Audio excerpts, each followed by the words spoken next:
Ladies and gentlemen, welcome on in to the PSP podcast, featuring your friendly host, Percussive 173. Let's freaking go! I downed him! Oh, I got it! 508 meters!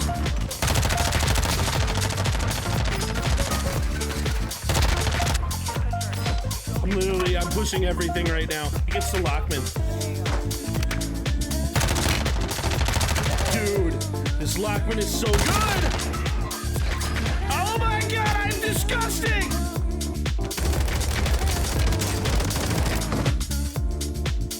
So what do you think about that play, huh? What were your thoughts? Not very smart, man. Not very smart, man. It happens, man. Hey, well, come back. We'll try it again, okay? Very smart, man. It happens.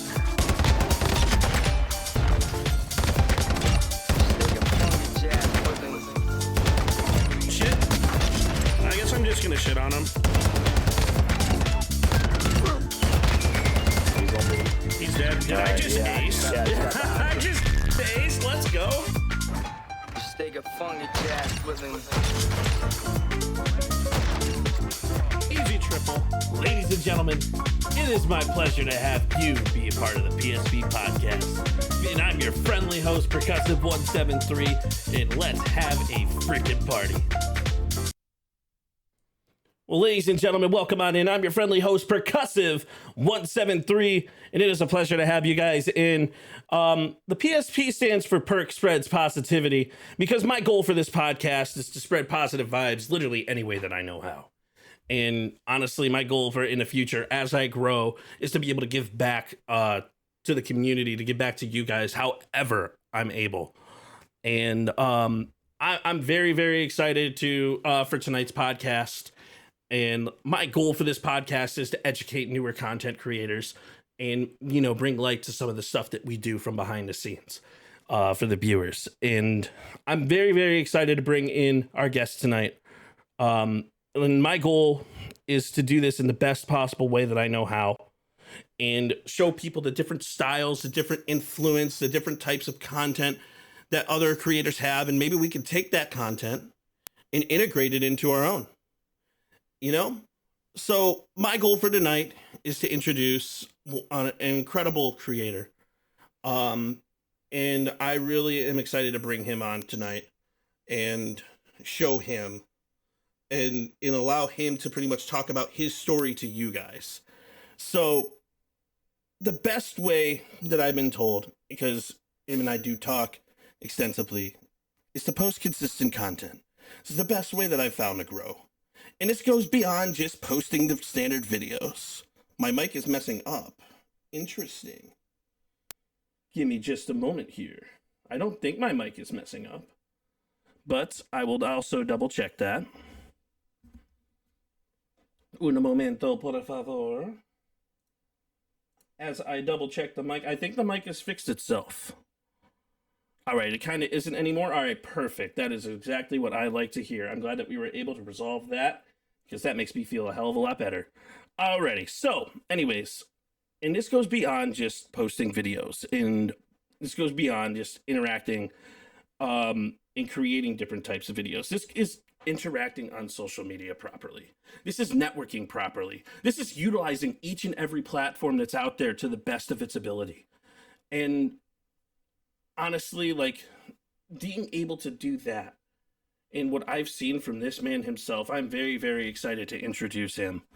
So I'm going to go ahead and introduce him in the best possible way that I know how. And to do that, I'm going to go ahead and show you guys a video of him. So let's go ahead and meet our guest tonight. The PSP podcast would like to welcome in a legendary creator, one that even taught the president how to play Fortnite. That's it. I've had enough. I'm hiring a Fortnite teacher. President Biden, I could coach you in Fortnite. See, Preds, aren't you the guy that doesn't have a single Fortnite win? I've never won a single game of Fortnite. While that may be true, I can still coach President Biden. C-Preds, what do I do? Keep the shotgun out, slide out, and hit him with the initial pump. Okay, now what? Reload, subscribe to me, and then slide back out, hit him with a pump, and send him back to the gulag. Get wrecked, noob. And with him teaching the president, that makes him the perfect candidate to teach you how to win a gulag. Go to the gulag that fast. The game is pretty much over, but I pushed up on the left and got a few shots on my enemy. That's when I got an interesting idea. See, the Urzikstan gulag has a rope that spawns directly in the middle of it, and I had a smoke as my tactical, so you can see where this one's going. And whether he's teaching us how to get out of 1v3s. So in this 1v3 situation, my teammate just goes down in Ashika Island, and I decide to fly in there and 1v3 and save the day. But I decide to slide down the staircase and push in because that guy landed in through the window. I see that jump around the corner, see him laying in the bed, and I'm like, hey, time to put you to sleep with my striker and my aim. Or even clutching a 1v5. Oh, there was only one thing left to do.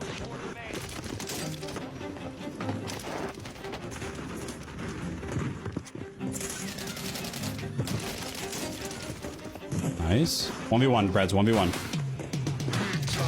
Oh, he's hit a thing! Let's go, Brad! You can clearly see the art of storytelling in its purest form within his content. So without further ado, we'd like to welcome C-Preds to the PSP podcast.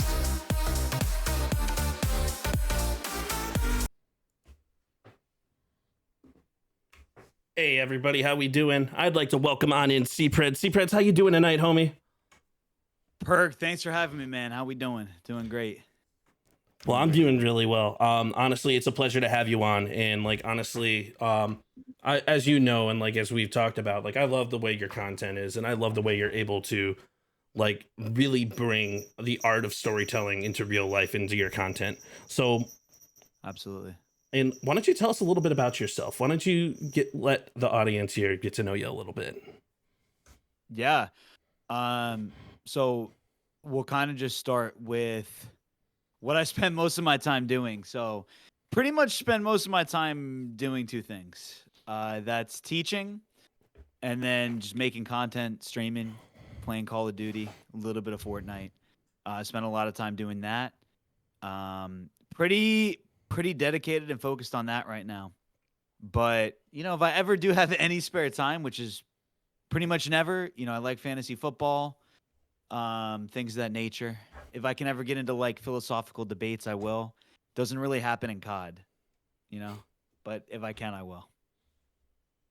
Oh, absolutely. And like, it's fantasy football is a really good way for me to kind of like, I can't hear you if you're talking. Oh, that's right. Because I'm not talking in the Discord. No, but honestly, like fantasy football is really fun, man. It's a great way to kind of like relax after like a hard week's worth of like creating content and like doing what you do. So yeah, you're a teacher, right? Yes, sir. Teacher in the day and a COD teacher by night. I like to think I'm doing one and the same. Realistically, it's like we're teaching the youth during the day, maybe about World War II in history, and then we're like reenacting a cartoonish arcadey version of it at night, except without the implications of death, right? Like that's really what it comes down to. Oh, that's really interesting. I never thought about it like that. It's the thing you got to think, you know, what's your secret identity? Now, see, that's a question everybody wants to know. What's Perk's secret identity? I've been wanting to know. Oh, the answer is I'm Batman. I knew it. Hold on. The whole time, right? So where did the name C-Preds come from? Where did that originate from? So my first name is Chris, so there's C. My last name was hard to pronounce. Won't get into it. Some people in the chat are listening might know it, right? I mean, especially if they know me IRL. But honestly, the funny thing is my streaming name was almost Predsticks. Low key, I kind of feel like that would be a fire streaming name. Like, dude, real talk, yeah, that would be fire. It's actually kind of fire. But we didn't go with that. When I was in college, like all my social media, like right when I went to college, all my social media handles were Predsticks. And I was like, when I went to college, I was like, I'm a mature 18-year-old now, man. We can't be having these cringy, childish usernames. So I got to college. A lot of people actually said they liked the username. You know, they were like, it's not bad. I was just like, no. And then people started calling me Preds and C-Preds for short. Just went with it, man. You know?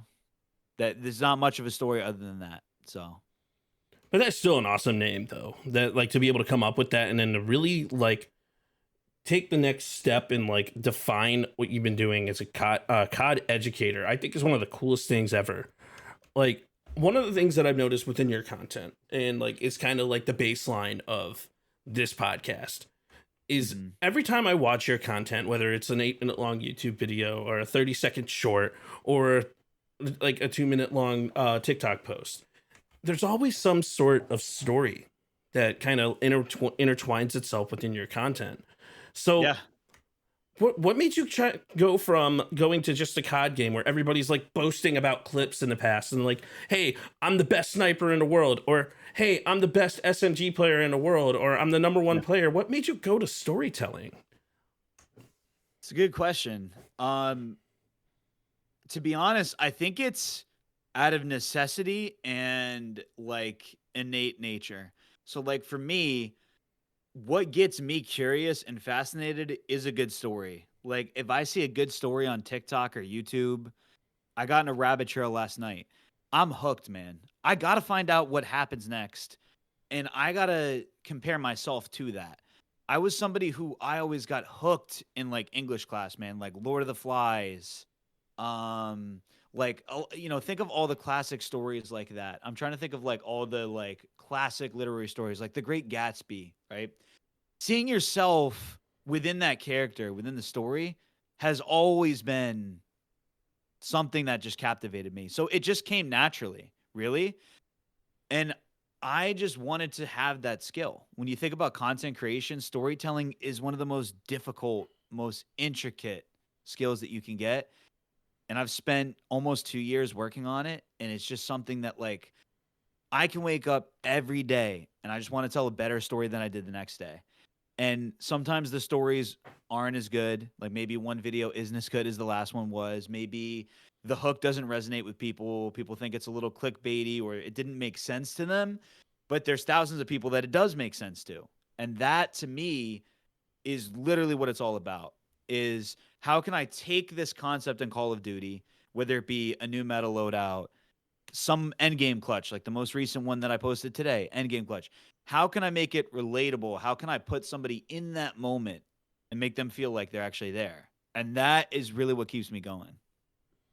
And that's also really awesome that you would go that route and like to take storytelling and put it into such a new way and a new style of content, because the way I've seen content evolve, like back in like 2017, 2018, someone would hit a really nasty headshot and they would post that 15-second clip and then people would, it would get like 1.2 million views, or someone would do a 360 no scope and then it would turn into like trick shotting being the new meta, right? Like that was back when like even before Warzone 1, that was like Call of Duty 4, right? So to go that was before my time, but yeah, I know what you mean. Yeah, like the FaZe Clan era, so to speak. Absolutely. And like it's really cool to think about like the evolution of content and the evolution of like Call of Duty content in general. And like that's something that I kind of pay attention to, because I may not look at it. I haven't been streaming for as long as you have, obviously, but like I've been paying attention to content for years, and it's really cool to watch and really amazing to see the evolution of it in people that have changed the game in like starting in this Warzone 2, Warzone 3 era, that have taken a game that was as bad as Warzone 2 and made it so inviting to watch, has been something that was so cool. People like you and Lucci and Dr. Chubbs that have really set the bar and changed the bar in regards to Call of Duty storytelling content, I think is one of the coolest things in the world. So on that note, keeping in the storytelling aspect, what is your thought about the current state of content creation? What do you think, what is your thoughts on how it evolved? That's a great question. I mean, the short answer is it evolved, right? And it will continue to. I've had many chats with different creators about this. To be a viewer right now is probably the most exciting it is and will be. And in 2 months from now, it'll be even more exciting because the amount of hungry, passionate people that are producing content every day, there's more content that you could ever want to consume. Like you don't even want to consume how much content there is. But it's also a bad thing. And I think for viewers and creators, because the way that content is evolving, you really have to find your personality and up your game to be successful. If you look at some of those, like you were saying with trick shotting, right? And it's not to say that trick shotting was easy. I didn't play the original MW2. I don't know. Maybe it's harder than it looks, but I think it's pretty difficult. yeah, I mean, it's definitely difficult to hit a trick shot. But comparatively to the amount of people that can do it now, I don't think it is. I mean, every day that I'm running with different creators, we have so many potential clips that we could upload nowadays, and so does everybody else, even people who don't really upload. I mean, there are people in my community who they hit clips all the time. Some of them are in the chat right now, and they can hit clips like crazy. Like they're skilled players because they're having fun, they're putting time in. And the problem is the bar is so high now because there's so many people that can do it. So many 3KD players, so many people who went from a 0.5 to a 2KD. And I think that is the great dilemma, but it's also awesome at the same time because that means that there's so much inspiration to draw from. There's so much quality content out there. And if you're a viewer, you really get content that we couldn't have before, like content that almost bars the quality of like TV shows at this point. And if you go It's really getting outside to of that Call of point, isn't Duty- it? Yeah, and if you get outside of Call of Duty, like Mr. Beast level, obviously that is legitimately television. But I think as far as gaming goes, right, if you want to start content creation, it's harder than it ever is. But if you want to enjoy it and be a part of it, then it's great. I was having a chat with another creator who, is doing great on YouTube, especially long form with sort of like TikTok meta loadouts and like exposing and that's like one of their main trends that they do. And everybody kind of has a place in the community, which is nice. Like everybody contributes into this greater community, and it's a beautiful thing. But the nade shots of the world that grew up and made a career in gaming. And Nade Shot is skilled. He's talented, right? He's got like people connect with his personality. To be someone like Nade Shot now is harder than it ever has been. So that's the difficulty. Absolutely. And like you nailed it, you hit it right on the head there, because like trying to be one of those like clip artists, is that's what I call them, trying to be that, it's like so difficult. Like the clips have to be so pristine. Like it's not enough to hit a cross map spawn tube shot now. Like you have to do. It's not. Yeah. It's not. And to your point about like clips going viral, right? If your goal is to go viral, you could definitely get a clip. I see stuff on TikTok all the time of people just hitting clips and saying this gun is meta. But for people that are watching this and listening to this and like you want to take it seriously, like you want to make it a career or you want to make an impact, which I think is more important, right? I think ultimately an impact is more important because careers come and go. But how do you actually impact people? If you want to do that, it's going to take so much of your passion and effort to actually do that. And that's what I think a lot of people either aren't willing to spend or don't have the capacity to do. 100%. And content is turned into a full-on art form.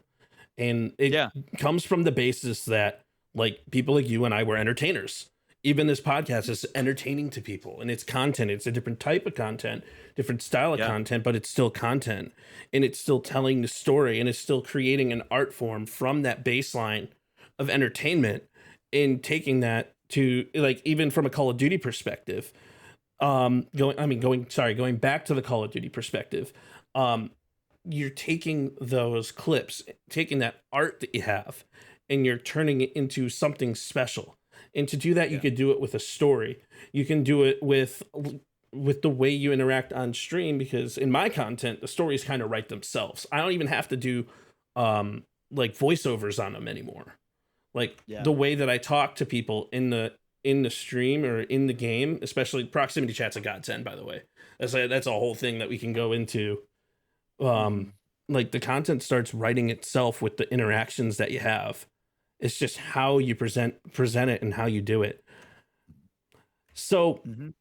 with that being said, there was a question that I kind of wrote on the sheet here, and I'm very interested in knowing, like, when it comes through like the editing process and like the scripting process, what is your like, where do you come up with such witty content, and where do you draw the line between something scripted versus something that is like full on gameplay in your storytelling? It's a great question. When it comes to scripting, I do it, but not as much as you would think. A lot of it is just all verbatim. And I think this is the key for a lot of people. There's a lot of people who think, "Oh, if I just work on my scripting and I put forth effort, there's going to be this product." For me, and this might be surprising, I didn't script anything until like a month or two ago. Like that was just all recording and fitting it into a timeline. But the thing is, that's just naturally who I am. I just tell dad jokes. I don't have to try. I just come up with them just like that. So like if you want a simile or an analogy, like it just comes forth. And the thing is, you have to be yourself in your content because your content is you. So if you were to see me walking down the street, I would tell a stupid dad joke. That's the thing.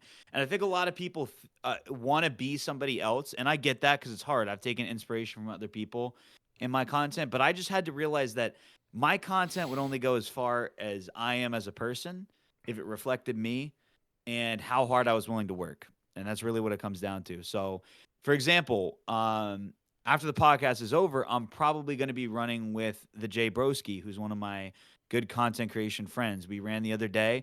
He has a completely different style of content creation than me. But if he tried to do my style of edited content, we've had this conversation, it's not a secret to him, it's not a secret to me. I also couldn't do the style that he's doing necessarily. It wouldn't be reflective of who you are. So for him, doing trolling and Warzone PD and stuff like that, like it's his thing. It's him. And highly edited storytelling content is not so much. In the same way, me running over people with an ATV, it's just not exactly me. Now I could do it, right, and experiment, but I'd have to do it in my own way that's genuine to me. And I think that's what some people don't realize is, they think they can just emulate a particular person and become that creator. And it's really about unlocking yourself. That's not to say there isn't similarities. Like I've had a lot of people say, "Oh, your content reminds me of Corrupt or Lucci or, whoever, Stony, any of the very popular storytelling Warzone YouTubers and TikTokers." But at the end of the day, it's like for me, I try not to watch too much of anybody else's content and just try to think, how can I tell a great story that kind of reflects who I am? And if it's similar, it's similar, but I'm not trying to do it. It's just me, and that's it. And that's a really important point for like any content creator.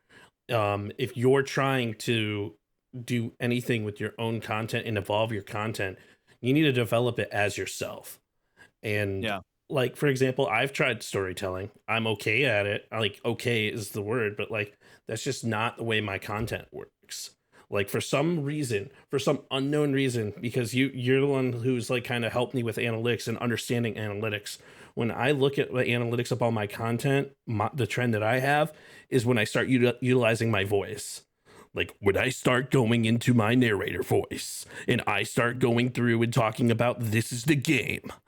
So for some reason, people like that, and Yeah. it fits my persona. It fits who I am, and it's Yep. still developing. And obviously, every single day we learn so much more about ourselves in the realm of content. Yeah. So, Yeah. like, what tips of the trade do you have for like a newer creator that's trying to learn how to find themselves in the realm of content? And this doesn't have to be just Call of Duty. This just mean in general. Yeah. Any of the things I would say I think would apply outside of Call of Duty. You can apply it, I think, in whatever niche, like everything I've said and everything I will say. But of course, yeah, maybe it applies a little more in Call of Duty. I think if you're a newer creator and you're trying to find your voice, it's going to take time. And this is going to sound harsh, but you might quit before you're actually there. Um, that's actually not worded strongly enough. You probably will quit before you're actually there. It's If not you look easy. at, yeah, no, it's not. I mean, and if you look at kind of like where I've gotten in 2 years, it's no secret to me that like it's a huge blessing and it also took a lot of sacrifice. I mean, like for example, I haven't slept in 24 hours and I do stuff like that, not because it's like, oh, let me, like I'm aware that it's probably stupid what I'm doing, but I'm doing it because it's like I want to succeed so badly and I want to do what I'm doing because I enjoy it that I don't even think sometimes about sleep. And that sounds weird, but that's kind of like it fits into kind of like what I'm saying here, which is where I'm not saying stay up all night and you'll become a successful YouTuber. That's not what I'm saying. I'm saying most people probably won't discover their voice because they don't give it a shot or they just never get there. And that's the tough thing is to really find it. You've got to connect with yourself. And before you even look at analytics, you have to make content that you are enjoying, that you connect with, and that you think reflects you. And that took me, months of experimenting. I posted YouTube shorts. I've deleted most of them now because they are cringy. If you are watching in this chat right now and you know what I'm talking about, don't go back and watch them. No, but Do it. They're they were amazing. bad. No, they're not. Like if you look at like when I made my YouTube channel, I think it was like January 2023, unless I'm going crazy. No, it must have been 2022. It was not 2023. 2022. It had to be Yeah, 2022. yeah, Because I've been following you for 2022. over a year. Yeah, so it was definitely 2022. At first, I didn't post. That's the problem. You're never gonna find your voice as a creator and what value you can add if you don't try. Like, and when I say try, like you have to actually try. And also, if nobody knows who you are, they don't know who you are, they don't know your content, and it's not good because a lot of people when they start out, your content isn't good. You're never gonna get that consistency to actually get somewhere. Like when I post a YouTube short now, I have a huge advantage on anybody else that's posting one because people have seen my face. They've probably watched multiple of my shorts already that month just based on the analytics that I'm in analytics all the time. I know they've already seen me before, right? So I have a higher chance of them subscribing, a higher chance of them actually watching my video. When you start out, you don't have any of that. You don't know what you're doing. It's time, it's effort, and I think it's studying and committing to it. Like if you were going to study to become a pilot, which is a hard job, right?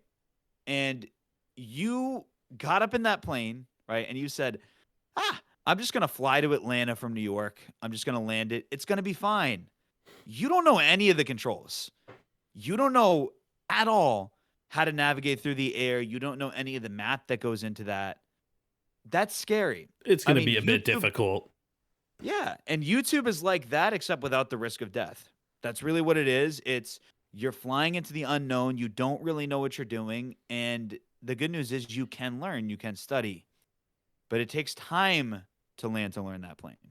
It's not easy. It also took me 2 years, or sorry, a year and a half of being able to even get to this point of where I'm at. And I'm still an extremely small creator. So it's about a lot of what you said is so true. You got to understand the way the process is. You got to have that self-discovery. You got to be able to look deep inside yourself and decide, you know what, this is what I'm doing. This is what I have fun doing. Because people are going to look at you, they're going to see what you're doing. And if you're not having fun, they're going to stop watching immediately. They're going to go right to the next person. And it will reflect in your content and in your shorts and in your videos. And Yeah. that's a huge thing. And like you said it great. Like you got to understand the way things work to be able to make that next step and to be able to push forward and to be able to create that content. Yeah, absolutely. I mean, if you're not enjoying it, you're not going to last as a content creator. You're going to give up. I mean, the people that I started creating content with, like the first groups of people that I was playing with, playing in tournaments, starting our YouTube channels together, they gave up after like a month or two. And then they're messaging me like a few months ago. No hate towards them, right? How'd you do it? Can you help me? And the answer is no, I can't help you because you have to do it. I spent I spent like 14 hours straight yesterday just editing. It's like people got to understand it's not easy and not everybody's meant to do it. And that's okay. That's totally okay. To But make if that you don't 2-minute enjoy it- video, And on that point, to make that 2-minute video, that took me 16 hours of work. Yeah. It takes time. Yeah. It takes time, and the reality is it's not for everybody, and that's okay. I think a lot of people, when it comes, any internet career or social media career, people kind of see the success that like Warzone streamers or whatever streamers have and go, I would love to be playing a game and just have 50 people typing in chat. And as somebody who's experienced it, right? Of course, it's a blessing. It's great. At the end of the day, that is not going to give you a sense of fulfillment. And if it's not for you and you don't actually enjoy it, people are going to see it in your content. And at the end of the day, that doesn't matter, right? If they click off of your content because they're like, "Oh, this guy's not having fun," so what?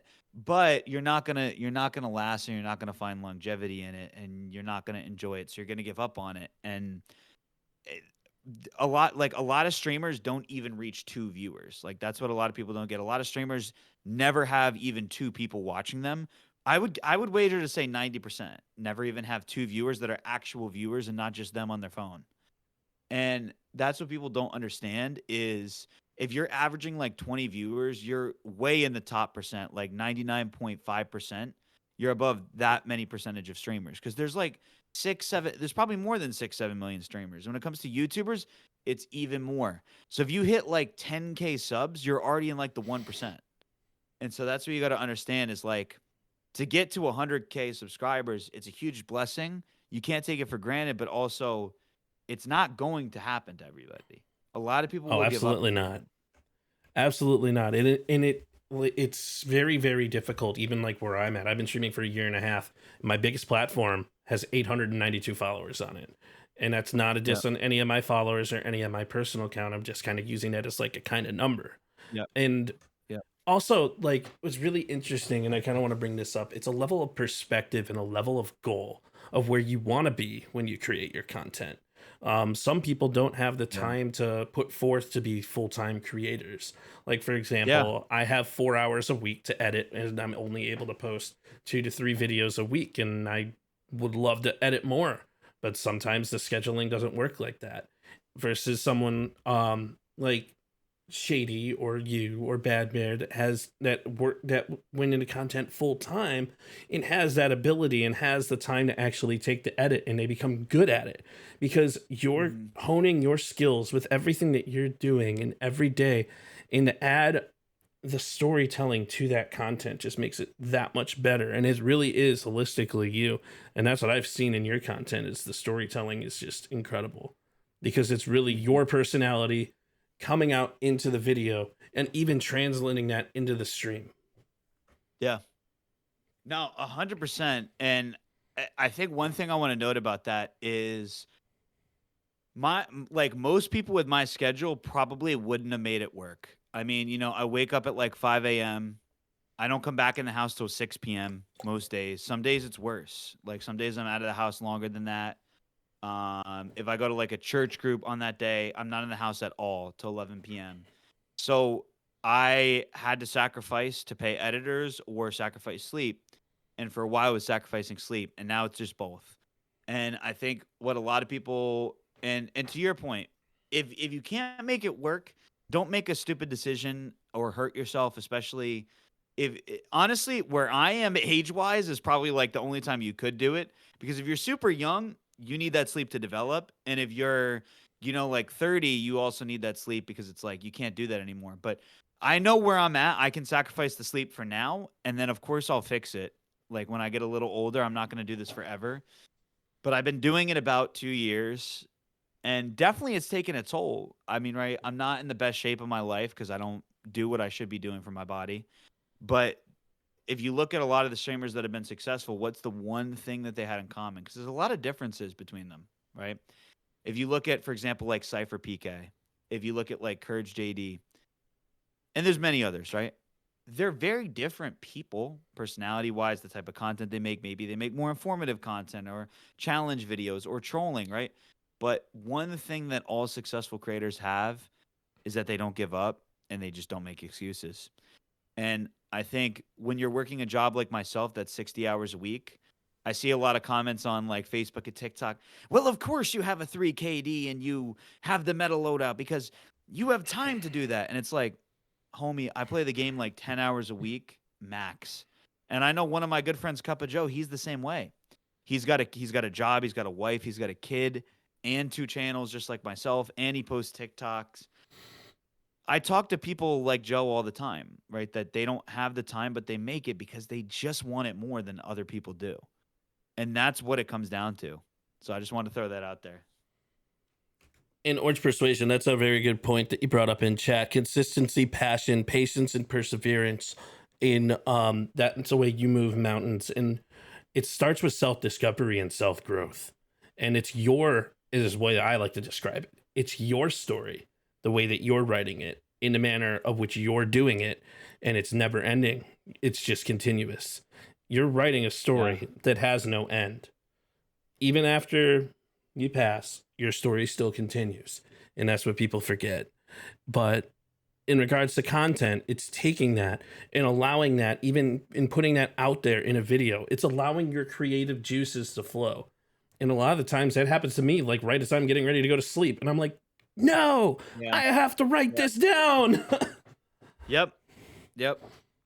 That is a big problem in terms of like it'll happen. That's to me why while we're I'm in all the sleep shower, in the deprived. subway.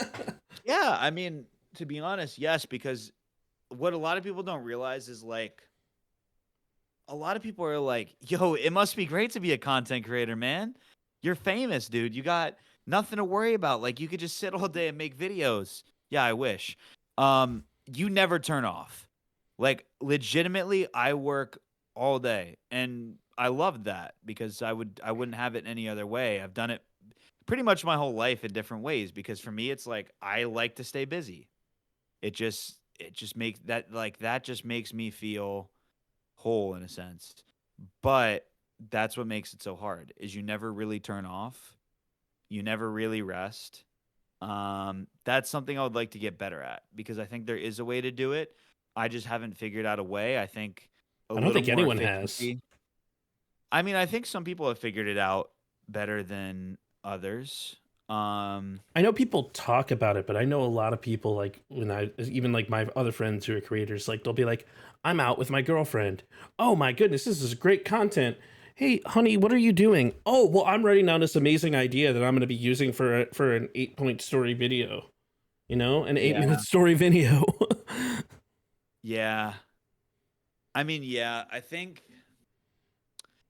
yeah, in a sense, your mind never rests, but I think what I want to figure out how to do better and maybe learn from some other creators is how to get invested in those hobbies again and take off days. Because I'm somebody who, like, if I have free moments, I want to stream, I want to record. I've had some of the homies, like, wash your hands who was just like, dude, Preds, you need to just record off stream, rest, like, stop streaming so many hours. And I think that's something that a lot of streamers, specifically content creators, fall into is like, you see these streamers that are live, right? Like, oh, dude, I'm going to be like them. Like, I'm going to stream 8 hours a day. It's not it. It's not it. Honestly, some of the best content that you can receive is in those 1 to 2 hour streams. And it's really, really incredible to watch that stuff come through and come into fruition because you'll be sitting down in a game of like Warzone or like Fortnite or like Party Animals and something amazing will happen. Like, for example, like I'm in Warzone one day and like I'm playing solos and I'm only on for like an hour because it's after work and I'm only able to be live from 6 o'clock to 8 o'clock. And I start talking to this guy in proximity chat and I chase him down the stairs and then I ask him, I'm like, oh, so what did you think about that play? The one that I put in the intro video. And he's like, oh, well, it's not good, man. It's not good, man. And that stuff is like, it writes itself. And like, you never know, like the best content that you're going to have is when you lock yourself in and then you're truly passionate about that and you're in the moment. And it just comes when you least expect it, but when you most deserve it. Yeah, that's a good way to put it. Yeah, no, that is like the epitome of content creation. It's just sometimes it happens for you, and sometimes you're in a position to get certain content that you wouldn't. Um, but I think people don't realize like how difficult that is to capture those moments. There's been so many moments where I had something that was going to make a great story and then I messed up. Like I made a mistake in the game. The other person said something that it just wasn't as interesting, or in prox chat they walked away. Right. And I had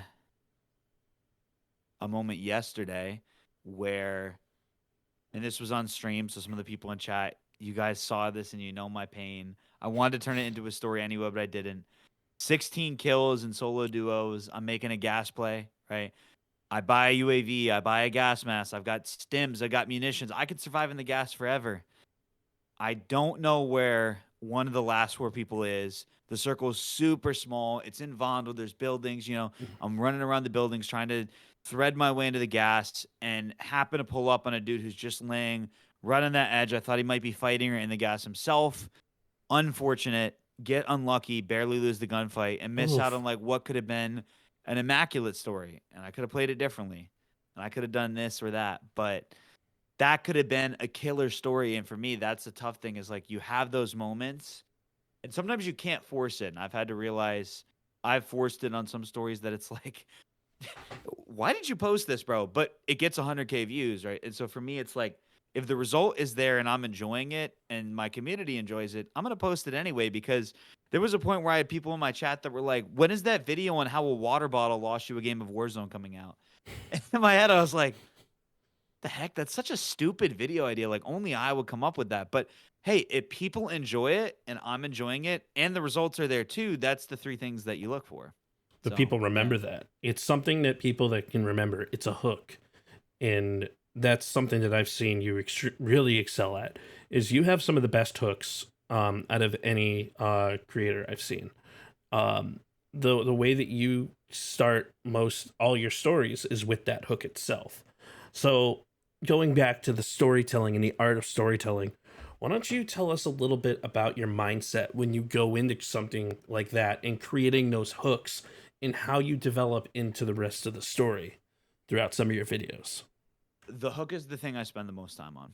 I will sometimes re-record it 5, 6, scrap the whole video if the hook doesn't connect. But the hook is also the same thing with the thumbnail and title. That's all I'm thinking about. Literally. I record my hooks at the end. Really? Yeah. Why? Because I let the actual scene develop on its own from the gameplay, and then I decide how it's going to go from there. Like, in my mindset of like developing a couple of my videos is like, for example, I'll watch the scene. I'll watch it play out. Like the one video that I tagged you in where I was describing my end game scene, right? Oh, I do remember that video, yeah. Yeah, so I was like, I didn't even hit the hook until the last possible second, because I'm like, oh, I threw the smoke perfectly. So I had to hit the hook afterwards because I wanted the story to play out first. Got you. That makes sense. And sometimes I will script up a story. I often don't script because it's just not how my brain works. Like, I'm not like, I plan pretty meticulously, like my Outlook calendar, my videos that I want to do for the week. I plan meticulously. And all the successful creators that I talk to also do. So, if you want to be a content creator, don't get me wrong, you need to plan. But I do a lot of thinking and then I speak it out. And there's actually a reason that I do it that way. My degree, a lot of people in chat that are watching from my community won't even know this, was in classics.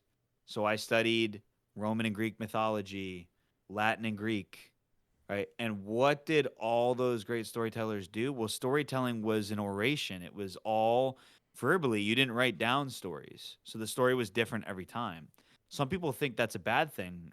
I actually think it's a good thing, because it adds variety and spice that feels a little more genuine and authentic to who we are as humans. Before we had handwritten language, we had oration, we had storytelling. So I purposely do it that way, but it's also just I function better doing it that way, because I've been doing it that way for a year and a half now.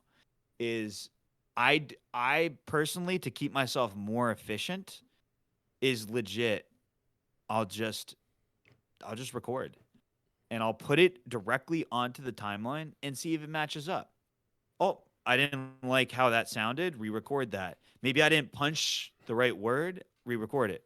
The hook, it was too short. The hook, it was too long. Oh, the hook, it didn't have that like pizzazz to it that I wanted it to. Or like today, I was recording a hook. This loadout will get you banned.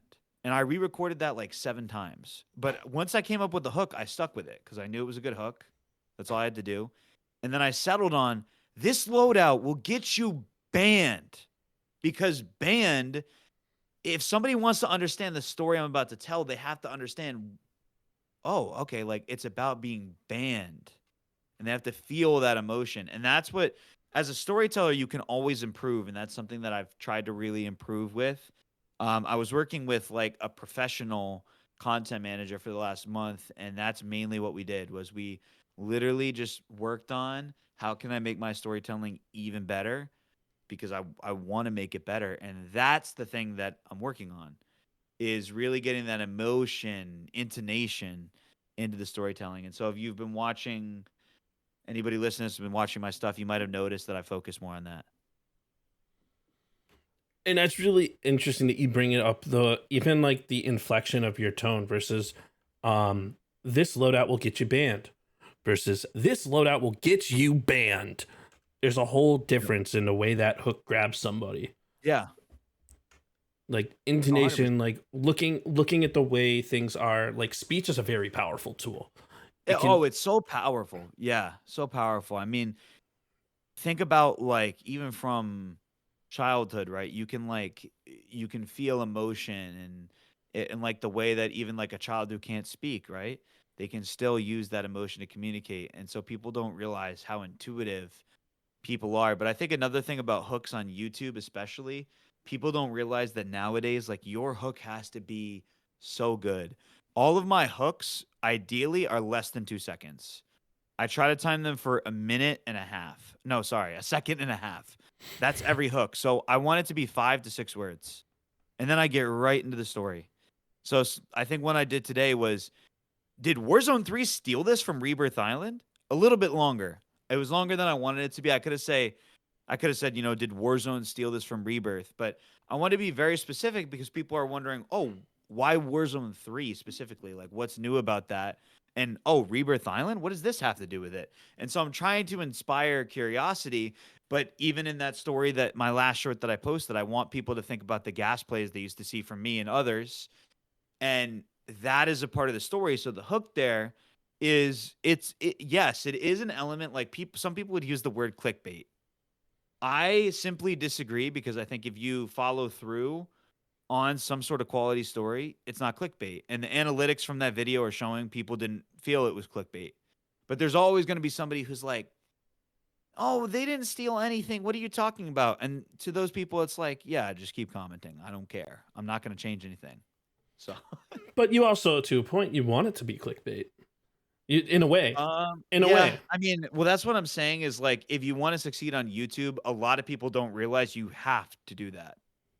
If you don't put that into your content and find a way to weave in what I would call sort of like trend hacking and like SEOing, and I'll kind of explain what I mean by that. If you don't tie in relevance into your content, if I just told a story about me drinking this Izzy can and then playing Warzone, ain't nobody watching that. Why? They're not getting any value out of that. There's maybe some entertainment, right? But I want people to get entertainment value, curiosity, humor, all of that. So how do you do that, right? If you make a YouTube video, like a long form video on you winning a game of Warzone, nobody is watching that. Like nobody's clicking on that. It has to be a loadout. It has to be a strategy, settings. Why? Because that's like, you have to tailor it to what the audience actually wants. And so if I could have my way, right, I would make stories about the most random stuff. But it's got to be what the audience wants. And how do you know? Analytics. That's how you know that that's what the audience wants. In one of the videos that I have planned, because like since you're talking about hooks, It's also a little inside knowledge here, chat, if you guys are looking for something that's coming up. One of the gameplays that I had where I was playing a game of solos in one was where I went and I hid behind this like little. I took high ground and I hid behind something and I let two players fight it out. Some people could arguing that it's camping. Some people could arguing that it's actually smart in positioning. So my plan for that video is camping or positioning. What do you call this? Or something like that. And it's not actually what my hook's going to be, but like you get the gist. It's like that's automatically going to be like, oh, wait, is he actually camping or is he playing position?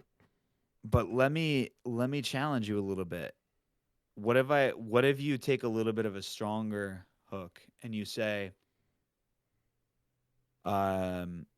like something to the degree of like camping should get you banned. Oh, my mic just fell over. Like something like that. You know what I mean? Like, and when I say take a strong, like stronger hook, like you want to really get people into the argument and debate of it.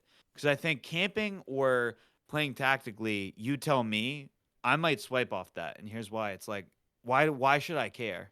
You know what I mean? And True. that's not as a disrespect. It's like that's what I've realized is you have to show people why they need to care about the video. And to share your story, you have to cater it to what people are interested in. So I'll give you an example. Like one of my most successful shorts didn't even have a hook. I just got right into the story. I think it's sitting at like 1.2 million views. And it's one of my favorite videos I've ever made. And I made it maybe over a year ago now. I've reposted it like 5 times on TikTok. And every time I post it, like minimum like 70K views. So it's like the first time I posted it, it was like 800K. Like people really loved it. And I was happy with that because I really loved the video too. And it just started off. The hook was simple. It was just, I've been using a controller since I started playing Call of Duty in 2020. But what happens when I try to play mouse and keyboard for the first time? And now why are people interested in that? One, it sounds outlandish. One, that I started playing Call of Duty in 2020. So immediately people care because it's weird. And so you have to like get people into the story and say, how does it relate to me? Weird gets views though. It exactly. But Mm-hmm. and the thing is, it wasn't even like an intentional thing, but I look back on it. Why was that video so successful? It created controversy, yet it contributed to the conversation. The conversation of, is controller overpowered? Is mouse and keyboard more dominant and better? It contributed to that conversation. And the reason that it got so much view is because it appealed to people because they also wanted to contribute to that conversation. And when you post a story or any sort of content, you are contributing to the conversation, either badly or in a good way. And I think part of the reason that people have started to recognize me and my content is not because I have a luscious beard, although I wish that's why it was. Well, I mean, that's why I wash it. It's but really it the has backwards hat.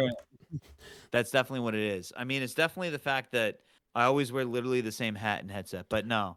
But Every I good do male actually- content creator is 30-year-old content creator with a backwards hat.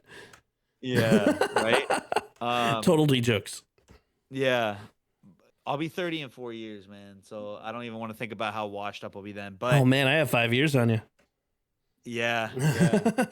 I mean, but you wouldn't know, right? Because that's the thing. Right. It's like, but I think what a lot of people don't realize is, I mean, I was on Twitter a lot today in between editing because I was just having a good time, you know, like trolling. I also had a tweet that was just picking up steam on Resurgence. And so I was checking in on that. I've noticed that even on Twitter, there's a lot of people that actually know my name and recognize me. And I'm like, that's weird because I don't see them in my chat, right? What you have to realize is that when you post long enough or when you put in that effort, eventually some people are either going to recognize you. And some people probably recognize my content and have a bad taste in their mouth because they didn't enjoy that one video. But if you are contributing to a conversation, like you have to do it in a way that is like people are going to want to watch you and your personality and also think they're actually adding to the conversation. There's a lot of people who they put out these hooks, and I'm not naming anybody in particular. I've seen it a lot of times, and I used to do it. they just put out a topic that they know will stick and they just throw it. And the problem is you're not actually doing anything. You're just using the topic to appeal to people. You're not contributing to the conversation. You're not really giving people a reason to watch you. And that's the problem. And so if you just post, this gun is absolutely broken, and you just post some clips of 3 guys who don't shoot back, and then you flash the loadout, what is that communicating? Well, it's communicating, one, okay, you can shoot 3 people who can't shoot back. So what? A lot of people can do that, right? Okay. And this is not, of course, you're going to post the clips you get, even if they don't shoot back. I've done the same thing, right? But I think people don't realize that people don't necessarily, they're not attracted to that. What, like, Not you're not anymore, offering no. anything different. Yeah. You're not offering anything different. And at the same time, you're not contributing to the conversation. You're just posting a clip. And then, of all things, you flash the loadout for 0.00001 seconds. And somebody almost gets the loadout. Gosh dang it, we can't have that happening. I remember seeing a video back at TikTok where somebody put the loadout for literally 1 frame. And it's like, that's funny. Okay, like, it actually was pretty clever and funny for one video. But the man kept doing it. And what's the point? Like, I'm not going to want to watch you, bro. I'm trying to actually get the loadout because it looked fire. And so give people the loadout, but and I'll actually use this one creator who we're not close friends, but like, we're acquaintances, and I love the dude. His name is all MS, OLLMS, and he posts like skits of loadouts where it's like milkshake brings all the boys to the yard. Now, a lot of people hate his content because they're like, it's fake, it's scripted, this and that. I get it. But at the end of the day, and the first time I saw his video, I was like, what the heck is it? And this was like months ago. But the more I realized, I was like, this dude is trying to do something different and he's succeeding at it. And the reason people are subscribing to him is because he's not just mindlessly contributing to the conversation. He's actually contributing to the conversation and entertaining people. And that's what I think people need to think about. And not everybody's content is going to be for everyone. There's different ways of doing content. There's people that will take a look at storytelling and like, I hate storytelling, just post me a loadout video. And then there are people who will be like, I hate the loadout video, post me something that's more meaningful. This is a good time to bring this up. So I was going to bring this up. So I post on Facebook as well. We just hit 60K over there. Big W's, whatever they say on Twitch. I don't know. I'm not a Keck W. I don't know. That actually wouldn't apply here. Whatever. Whatever people say, PogChamp. I don't know. Total poggers.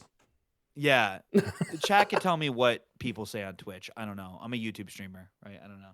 That's actually not true. But anyway, so like, yeah, 60K. Literally post it was an okay short. Like, it wasn't my best, but like, it was decent and I was satisfied, so I posted it.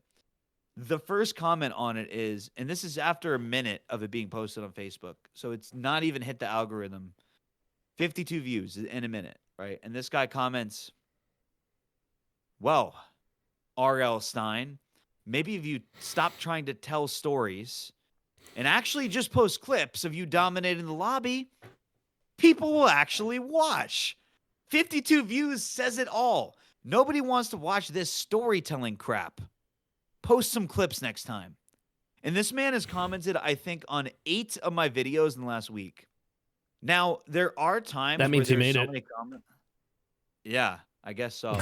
But there are so many times where like I'll get comments like that and I don't even see it because when I'm really popping in the algorithm, I can't even keep up with the comments. And that's actually better for me because then I can just go to member comments. And a lot of my members are in the chat right now.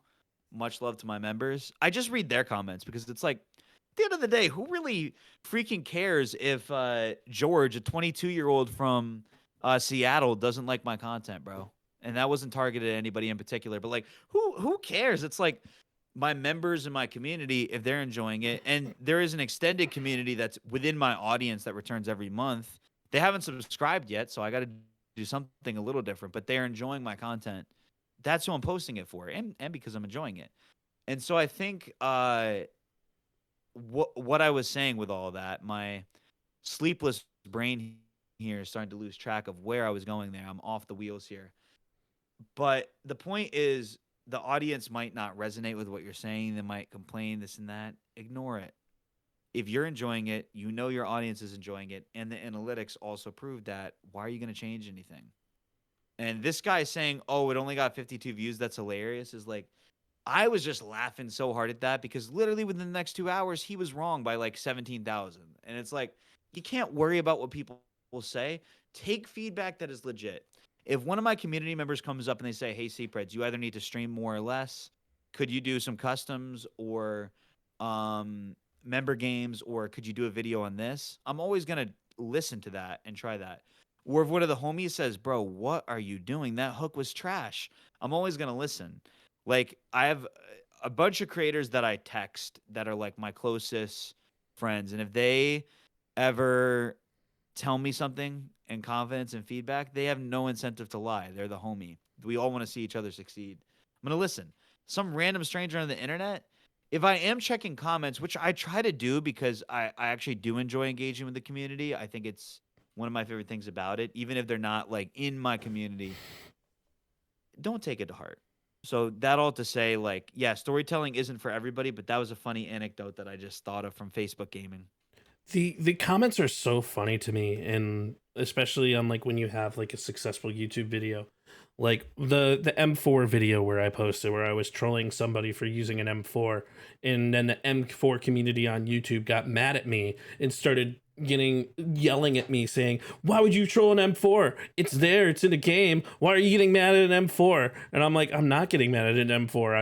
I'm trolling him and he was getting mad, and it was search and destroy, and I was doing it in a way because my whole gimmick is to troll people in a way that is respectful as all hell, and they just can't get mad at me back, and it's one of the funniest things.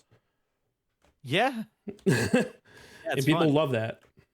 Yeah, and you gotta. My mic keeps falling here. This is my setup at my parents' house, so it's like we got a different background here. It's actually kind of better than my regular background, low key. Like, if I could put up something like that's besides the point. You But, see the basketball hoop, and you're all set. oh yeah, I need to get that basketball hoop here. But yeah, I think you can't worry too much about what people say if that's your identity, right? Like if that's your identity as a creator and you love what you're doing, that's the main thing.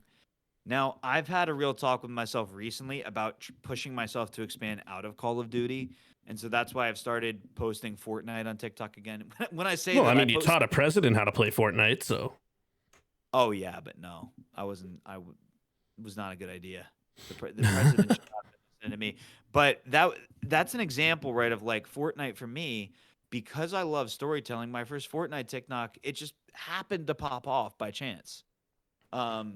Literally 4 million views on my first Fortnite video. And that blew my mind. Like, obviously, I thought it was a decent video, but I didn't think it was that good. And I think you could surprise yourself sometimes with, like, how things turn out. And literally that Fortnite TikTok, it was funny. That was right when back in the day when I signed with Dolcetto. And literally in the email thread were all the talent managers that were working with Dolcetto. They're emailing, and one of them emails and goes, "Yo, I saw your Fortnite TikTok last week. Like, that was an awesome video. Great job." And I'm just thinking in my head, this was around when Warzone 2 dropped. So it was like I posted that video, I think like I want to say January, February of last year. 2020, like the end of 2022, beginning. And it was still wild to me that somebody at Dolcetto had seen my TikTok, but it's not when you really think about like the influence you could have, but it also does come with like a negative side, of course. So Absolutely. And so I kind of am curious because you and I are both COD creators and we play COD a lot. And like you talk about switching over to different games like Fortnite. yeah. So I'm kind of curious your thought. What do you think my favorite game is currently? Your favorite game? Mhm. I'll give you a hint. man, It's not Call of Duty. Even though I play Call of Duty every day. I guess it's arguably there's a lot involved in it. There's a game coming out in 2025 with it. GTA, I mean. Yeah, Grand Theft Auto is my absolute favorite game to play. I guess that wasn't So that wasn't too hard, I guess. it wasn't difficult, but like I love Call of Duty, don't get me wrong, and it's a different style of gameplay. One of the big reasons why I wanted to actually kind of work away from GTA was the whole aim assist thing, and people were like, "Oh, you could turn it off," but it still is there. No matter what you do, it's still there. And like, I actually haven't downloaded GTA 5 on my PC because I'm waiting for GTA 6 to come out. Yeah. I was one of those because I'm like a tech nerd, cybersecurity guy, right? I like to find exploits. I like to find glitches in games. I used to do Yeah. duplication glitches in duplicate cars and figure out how Yeah. to do that just because GTA Online had that ability to figure out exploits like that or figure out wall Yeah. breaches and wall hacks. I don't do that in COD because it's such an advanced game setup that it doesn't feel right to be able to do something in such a fast-paced game to try and figure out exploits like that. Yeah, that makes sense. But Grand Theft Auto by far is my favorite game. I'm curious, is Call of Duty your favorite game? Oh, it definitely is. I mean, I've never played GTA, believe it or not. I hadn't played Fortnite until I posted a video on it, but yeah, I love Call of Duty. I'm gonna stick with it even with like GTA 6 comes out. And like, yeah, I have a Fortnite channel. Hasn't been too successful, right? I'm at like 1,500 subs over there. So like by where I would want it to be. I mean, I barely posted on it in the last 6 months. I think I've posted like 2 actual new videos. So I'm not really surprised that I haven't grown on it because I haven't really been prioritizing it. But yeah, no, Call of Duty is my favorite game for sure. I will continue to play it on my main channel. And when GTA 6 comes out, I think what I'm going to do is I'm either in the process of creating my own Lego Fortnite channel or I'm going to just put it on my Fortnite channel and then make that into my GTA channel. But I don't know. I mean, I already have 3 channels and I just think it's a lot. So I think I'm probably going to make that other Fortnite channel into like a Lego Fortnite, GTA Fortnite channel and post everything over there. It's just kind of hard to say. But one thing that I wanted to say with the Fortnite topic was one thing I've realized is it doesn't really matter what the game is. It just really matters about your drive and your storytelling. So I could switch games and I'm going to take a hit because obviously like I mean it's crazy now to the point where like I was in solos the other day teaming with people on Prox Chat, and somebody literally recognized me. Like they were like, "Oh, you're a YouTuber, right?" Like stuff like that's been happening lately to me, and I'm like, "This is insane," and it's cool, and like that's why I want to stick with Call of Duty. It's like I'm building a brand in it, but I'm gonna stay in Call of Duty and build a brand in other games, and I eventually want to do some type of storytelling around like true crime or history. It's a lot to do. So when I'm full time, because it's a matter of when I think for me in terms of like what I want to do. That's when I can really get into all the nuances and trying different things. But right now, it's like kind of got to stick with my main channel, especially since there are times where like I'm still editing everything. Like the last month, I've edited like every video that's gone up, and so it's a lot to do that with streaming and a job, but it's rewarding, and we'll see where it goes. So I kind of want to switch gears just a little bit and move on to the next section. Yeah. So I kind of want to talk a little bit about analytics, and I kind of want to reference analytics in 2 different ways. I want to talk about analytics as a seasoned creator versus analytics versus a newer creator. So let's start with the newer creator. As a newer Yep. creator, what analytics should you be focused on, in your opinion? When you say that, do you mean like the individual thing to focus on, or like if I had to pick a few, like what are we talking about? I'd say like if you had to pick a All few, of them? like for example, like if it or should I be or not I, but should a newer creator be focused on like view count? Should a newer creator be focused on the amount of views or likes or No, shares or like what no, analytics do you think are the most important for a creator in a newer spectrum to take a look at? yeah. Views is the absolute last statistic you should ever look at ever, because views are simply a reflection of sometimes like built up consistency and audience, and it doesn't really tell you how good the video is. Now, obviously, views are going to pay the bills. They're going to be what everybody else sees.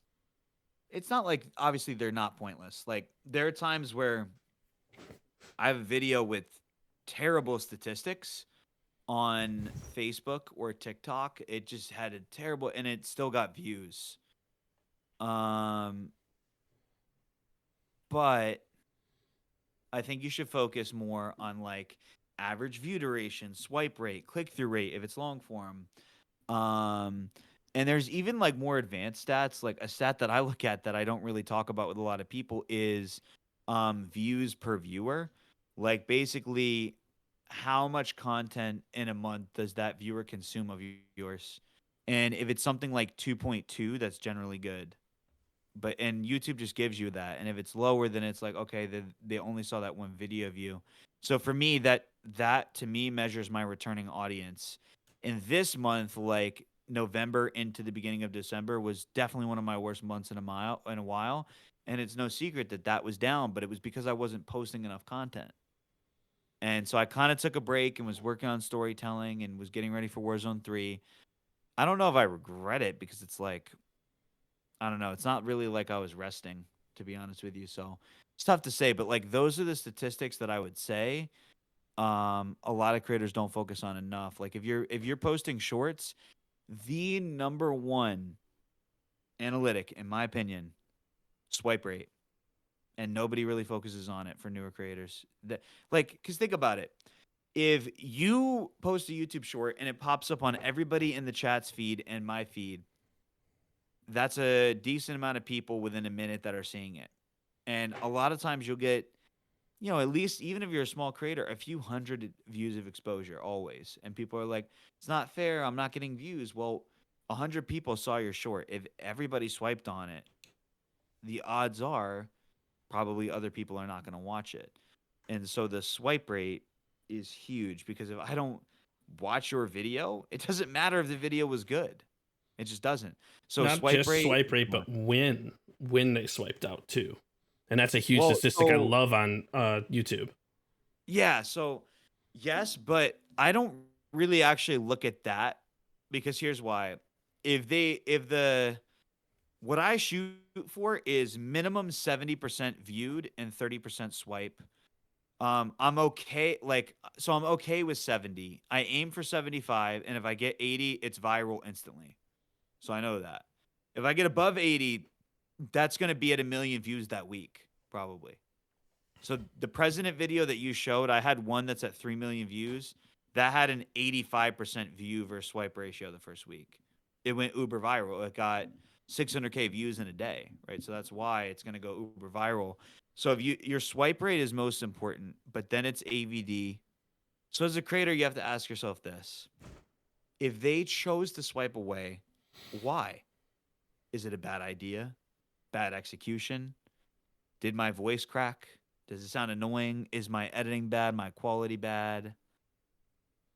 And that's what you have to ask yourself. For me, my most recent short, I can just pull up analytics tab here. The one I posted today has 74% viewed and 26 swiping away. I would have liked it to be around 80. 74 is probably going to get the job done. And once I know that it's at above 70, I know it could get views because if it's below 70, it's not going to easily crack 100K. Like I've had plenty of videos get 100, 200K with having like a 60 view rate, but they had phenomenal average view duration and I gained subscribers on them and that pushed it out. And also when you post as much as I do, sometimes you just get 100K and stuff that's bad. And newer creators can't really emulate that. But the next thing is, and if we're going through like all the tabs, right? When you look at a video, you want to look at the reach tab immediately. Did my idea resonate? Did it reach people? So if it's long form, it's click through rate. Did it reach people? Plain and simple. Was it appealing? That's basically what it's asking. Was it appealing or relatable? And if the answer is no, make different content. Unfortunately, that's what you have to do at first, because you're probably not going to, without that, you're not going to get initial views. Next, you go to engagement, right? Watch time and average view duration. If you're for shorts, you want to have that close to 100% if it's 30 seconds or lower.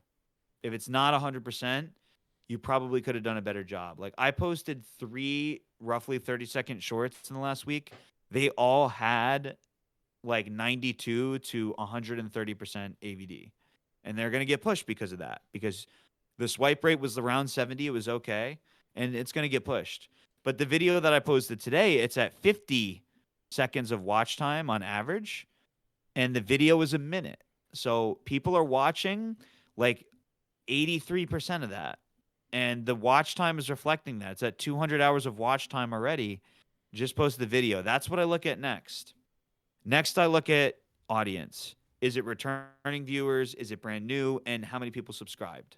And so right now, the short that I posted today, if I look at, and I have to like go full screen here, the amount of people that watched my content that were not subscribed, 66%. And it still had numbers like that.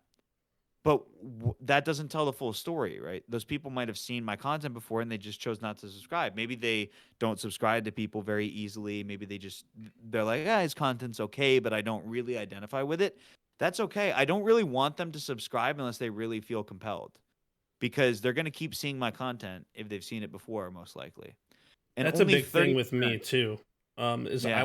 I want people to subscribe or follow if they want to continue seeing my content. And like and to do that, I have to post the right content. I have to post the content that I like to post. And that's what I've noticed gets the best AVD and best statistical views. Like my best video that I've ever had was when the M13 was released and I stole it from somebody. And on Facebook, it had 59,000 views. Yeah. And that was just views. But it was a 2-minute and 58-second video, but people stayed for 98% of it, and it kept getting viewed. It had 25 likes at 50,000 views, but the likes wasn't even the thing that pushed it. It was the fact that people stayed and people shared it and people were just commenting on it, saying like, "That's so mean." Yeah, so comments on Facebook, well, comments on every short form platform, they will make a video go viral. My first viral video had a lot of comments. Like it had 300-400 comments, and that is part of the reason it went viral. So there's some, I don't know if I want to reveal all my tricks, but there's some little tricks to get some people to comment. I don't know if I want to, I might reveal it, but I think the thing only is, if you like, feel compelled. Yeah, you got me. But I think the thing when it comes to subscribers is, on short form, subscribers and followers really mean nothing. And what I mean by that is, on TikTok, the only reason I even want followers, and this sounds weird, is literally to get brand deals so that I could pay my editor. That's the only reason, because it means nothing. On TikTok, I could post the same video twice and totally different people would see it. And that's how TikTok works. YouTube, it's different. It pushes to an audience that it knows will like your content. And that's why consistency is important on YouTube and Facebook too. Because when I post something on YouTube and Facebook, I rarely if ever get a flop. If I get a flop, I know it was a stinker of a video on YouTube and Facebook. TikTok, it could happen all the time. And I think that's what people don't understand is, like, now subscribers on YouTube, yeah, they mean more. But, I have 125,000 subscribers, and a lot of them never see my long form or lives, right? They just see my shorts. And so that's where I say it's kind of a vanity metric. But I did see a question in the chat that I actually thought was relevant here. Sure, go ahead. If 55% swipe rate is decent for a small creator, I would say the problem with that question is that it's flawed. Why are you calling yourself a small creator? And I agree with that. Why are you sort of like moving the moving the post or whatever they call it, moving the field goal? I don't even remember what it's called. Mentality is key. Yeah, it is, but also here's what it is, right? Is YouTube doesn't see you as a small creator. A lot of people think that it does. When you have a video that hits some of the analytics that I'm talking about, it will go viral. It will. And a lot of people think, oh, YouTube isn't pushing my content. It's a YouTube thing. You have to put the onus on you. If your video was good, it would be getting pushed. And that's not like an insult, because some people, and like I can speak for Oranges, right? Oranges has sent me some of his content. He's one of my mods. He puts a lot of passion and effort into his content. And it's not bad at all. That's not what I'm saying. What I'm saying is, if it was really resonating with people, it would get pushed. And so what you have to ask yourself is, why is it not resonating with people? And that's where you slowly up the quality or change things a little bit at a time. So for change your text captions, make them easier to read. Some people like to put fancy fonts and like yellows and reds. Nope, stop it. Just put colors that are easy to see. Now, you can use different colors like I do sometimes based on the emotion I want people to feel or to see a specific word and have it emphasized in their story. And it does affect retention doing that. One of the But interesting things. Oh, yeah, go ahead. Finish your state. no, all I was gonna say is like it's not resonating with people, so figure out why. It's not that it's bad content; it's that it needs to be tweaked. So Of course. And tweaking content is extremely important. With one of the videos you helped me out with way back in the day, where I was falling out of the sky and I was there was a trail of red, and that video where I found a bush Wookiee and I was like I had like 4 kills on solo kills or something like that, but I was telling a story. It was my third storytelling video that I ever did. You told me to when I first edited the video, and like I sent it over to you and I'm like, "Hey, what do you think of this?" You're like, "It's good, but start it at this position." And I did. So I started at this position and it worked better. Try and change it from all these multicolored fonts by instead of making the enemy red, keep everything white. Keep everything the same color. Make it readable. So I changed that text and I put everything in the same position, and that video did very well. is Well, this the very well. RPG video? The RPG video, yeah. Yeah, I do remember that. Yeah, that one did extremely well. For the value of my content at that time. And I will say this. I know sometimes I'll say that I'm a small creator, but I don't view myself as a small creator. I walk around with the confidence that I'm as big as Whittle Bears, even though I know I'm not. Like, and the reason why I do that is because, like, once I get a handle on the content that I want to post and the videos that I want to make, that's when my content is going to really start to flourish. And it's a learning curve, and it's an extended learning curve. And people need to remember that your content needs to be edited to the way that you want to make it, in the manner of which you want to make it, so that it can actually be pushed on the platforms you want it to be pushed to. Editing to TikTok is different to editing to YouTube, which is different to editing to Facebook. However, you can post the same content to each platform, but I have noticed that if you try for a specific platform, there's a specific way of doing it, it's going to get pushed on that platform. And I've discovered everything except for TikTok. I think TikTok just wants me to dance, and I'm not. No. Yeah, I definitely. So the different platforms have their different tastes and trends. TikTok is a very trendy platform. If something is trending, like music or something, it gets pushed. But I think at the same time, I don't think TikTok wants you to dance necessarily. I think TikTok wants you to metaphorically dance in a way that is genuine to you. They want you to dance with your mind. Yeah, but not even like it wants you to. Oh, there goes my mic again. It wants you. My mic is dancing, but it Right. wants you to. It like, I think what you said. There's nothing wrong with it because people think of TikTok. They do think of like the dancing, the music app, but I think a lot of people don't realize that like if your video brought value to people, and here's one thing I'll say about TikTok, right? TikTok is a share heavy platform. It's a news heavy platform. It's a time sensitive platform. I legitimately sometimes post stuff that I would never post on YouTube on TikTok, and it succeeds. Like I've had videos that I made in 15 minutes that I threw together because I thought people would enjoy them and they're relevant, and they do well on TikTok. Like I had a video of Rebirth Island coming back and me playing Black Ops 4 Alcatraz live, and it got I like saw that one. 200K and it got like 200K in an hour. And why? Because it was like perfect for the platform. I had a going live pitch in it. I didn't post that at all on YouTube because it wasn't made for YouTube. But a lot of times the best types of content will do well on all three. But yes, it does definitely help to fine tune it. And So I that's agree really with you. interesting because, like, and like I said, I'm still tweaking out or finding out the details. Obviously, like my content's not getting pushed as much as I want it to, but I blame myself and I blame consistency. But Hmm. I'll get there because I know I have an idea of what I'm doing now. Finally, I'm figuring out Yeah, what I mean, works. yeah, you have to believe that you can be successful. I just don't give up, you know? I mean, don't give up, and that's all you can really do at the end of the day. So I want to go ahead and kind of open up the questions to some people in the stream here. And if you guys haven't yet joined the Discord, exclamation mark Discord to get you there.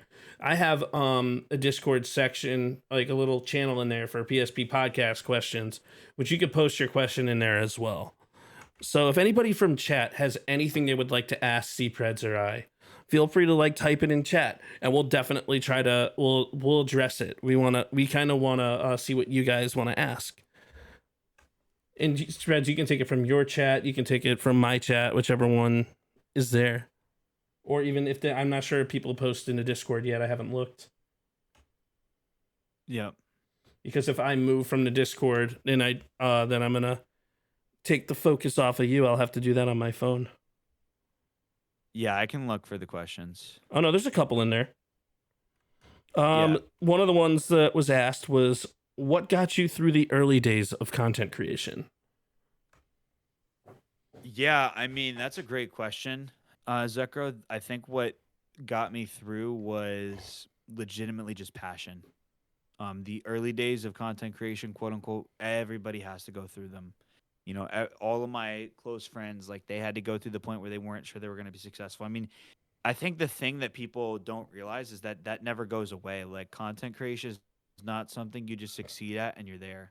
It's not like a final destination type of thing. Like every day I'm fighting to keep posting content, to keep growing, and to continue my vision and dream. Right? And if you ever give up on it, then it might slip through the cracks. Like a lot of the people that are in the chat right now, you know, they're some of the most passionate members of my community. Love them to death, right? But they like think about like this. They wouldn't even know who I am, right, if I gave up on one day or I didn't post a particular piece of content. And that's crazy to think about because I like to think that the community that we're building collectively, you know, because they're a part of building it, is something special, but it wouldn't be anything without them. So it's like I think that's important to think about. I agree with that because what got me through my early days of content was passion, motivation, and desire to be successful and to try something new. And I always remember that when I first started streaming and I first started making content, my goal was to be able to was to stream live and showcase my content and showcase my vibes and be a positive Yeah. vibe creator. And like, granted, Call of Duty 2 Modern Warfare 2 kind of changed that in me. It made me like hate the game, but but you still find ways to have fun no matter what. And playing in Rebirth, and I cannot wait for Rebirth to be back, was one of the most fun things Yeah. Yeah. that I've ever had. And like I was playing with different creators, different people. Like the day I got to play with Shady the first time was absolutely incredible.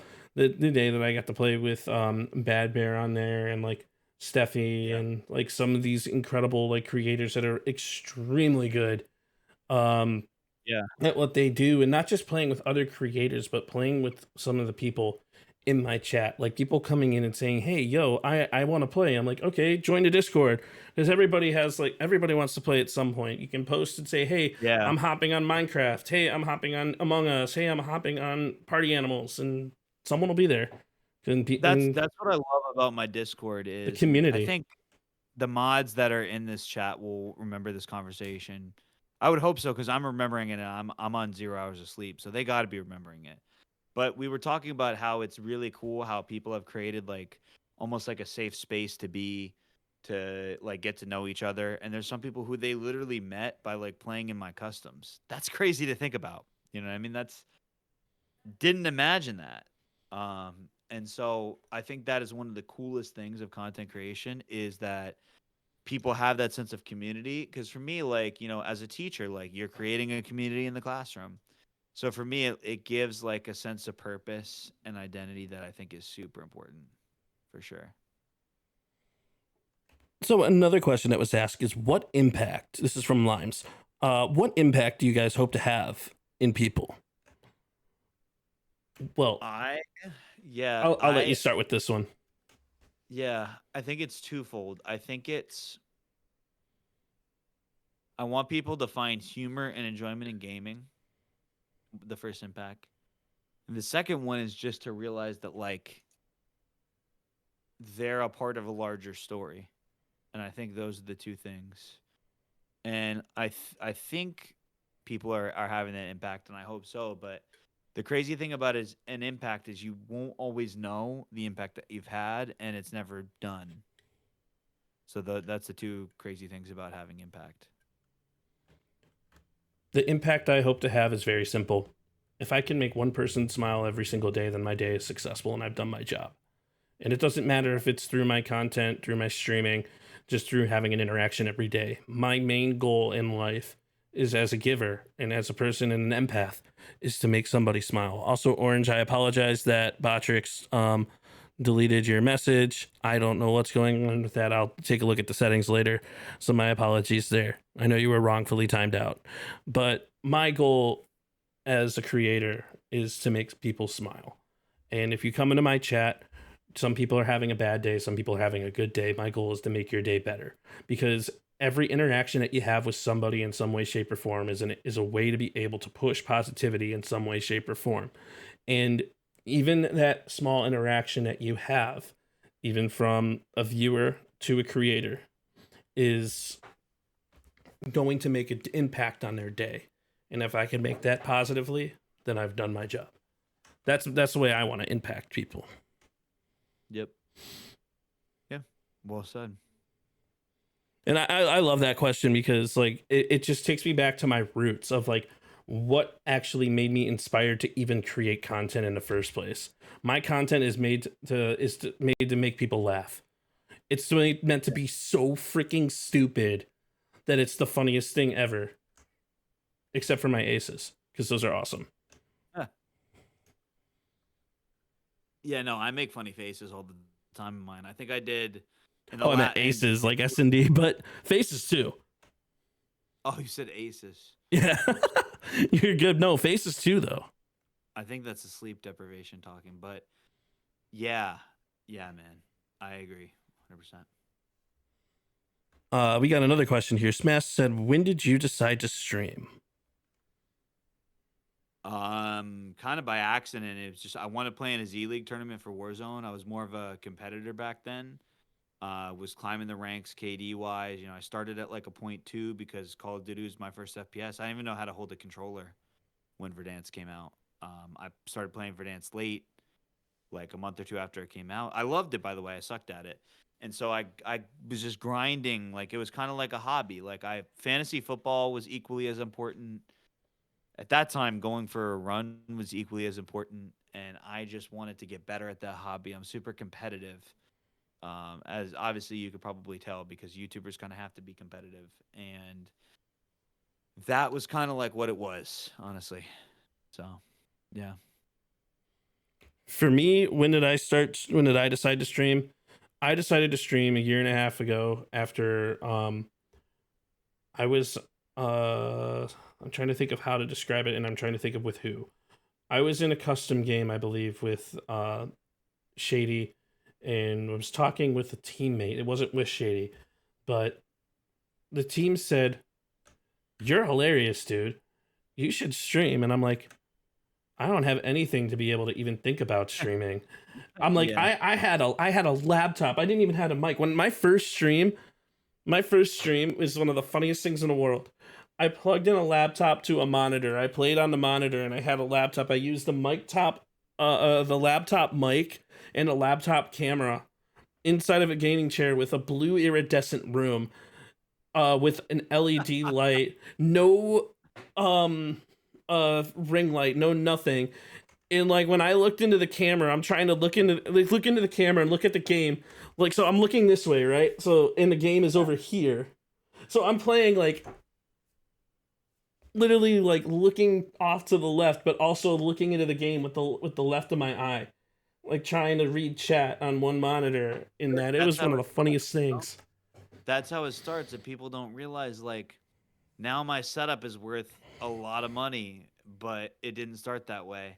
Like I used to have just an Xbox and I was streaming to my Mac laptop. My mic was trash. It sounded horrendous. I had a $20 headset, I had a $20 controller, I had the default Xbox controller. Then I upgraded from there and got an Xbox Elite, right? And then now I'm with AIM controllers, so I have their controller. It's like that's how it starts though. That's the beauty of it is like you see how bad you want it, you make improvements, you keep going. Nobody starts up. Well, okay, I won't say nobody, but like you often don't start off with all the bells and whistles. You got to work your way up. These That's just Turtle how it Beach works. headsets. This was my first mic, and I would mute Yeah. myself in Discord by flipping the mic up. Ha. I kid you not, I didn't even know a hotkey existed at the time for Discord. So like I would literally flip it up to mute myself. Man, but that's how it goes. I still remember back in the Rebirth days when I was on a single PC setup, which, man, that was tough. And now it's like the luxury. Well, it cost me money, right? Like I have 3 PCs now, one at my parents' house and then 2 at my apartment. And it is definitely a blessing to be able to have it to create the content I need to. But I remember there was one day I was playing with Cup of Joe and T Captain X on Rebirth back in the day, and my Discord was acting up. Like literally, I could not mute, um and my mic was making like squeaky sounds that only they Oh could hear. no. And basically, Joe would just deafen. But TCAP was like, "What is going on with your mic, bro?" And I'm like, "I don't know." And so I just had to stay muted the whole game because it was just like it was that bad. And so it's like that is like the tech issues and the stuff is like people think that you don't have to go through that as a streamer. It's like I still experience tech issues, man. Like what are we Oh, talking the about? tech issues are crazy. But it's not as bad as it once was. Like, man, now even this makeshift setup. I mean, I've got my camera from my apartment is a very high quality camera. I've got a 4090 PC here, and I've got like an XLR mic hooked up to like a thing and a 1440p monitor. It's like this is like what a lot of people would consider a pretty raggedy and garbage setup, but it's like, hey, I bought this with my brand deals, man. I earned it. It's like, and it feels good, you know? I will always, for first, be a cybersecurity professional, and that will always be my first gig, and that's just me. But that was what helped me and assisted me in being able to fund my PC down here. The one that is a 4060 Ti. Doesn't have as much RAM as it needs to, but that's on the wish list eventually to eventually upgrade that thing to where it doesn't need to have any additional VRAM. But Yeah. but it's all a process. There's so many different tech issues that streamers don't even talk about. And like the more cameras that you have, like you take a look at someone like BB Jess, for example, like the more cameras that you have, the more advanced the technical issues could possibly be. The more software you try and download, the more room that one of those particular pieces of software can fail. And it's a tech stack, a literal tech stack. You're your own technical supervisor, you're your own audio engineer, you're your own video engineer, you're your own video editor. There's so many jobs that align within a streamer and as a streamer and a content creator that people don't even think about. Yep. I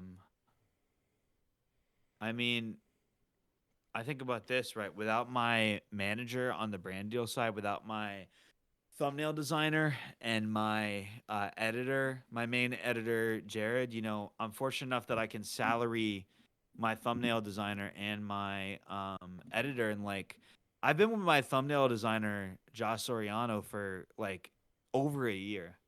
Like, the two of us have put out some seriously great content. And it's like, I do so much work as an individual, whether it be like Limes and Moon, 2 of my mods, they were reminding me to update my playlist on YouTube. Haven't got around to that. That's an example of like a weird thing you would never think. Why a YouTuber has to edit I don't even know how playlists? to do that yet. Oh, you got to learn, man. It's a process. Yeah.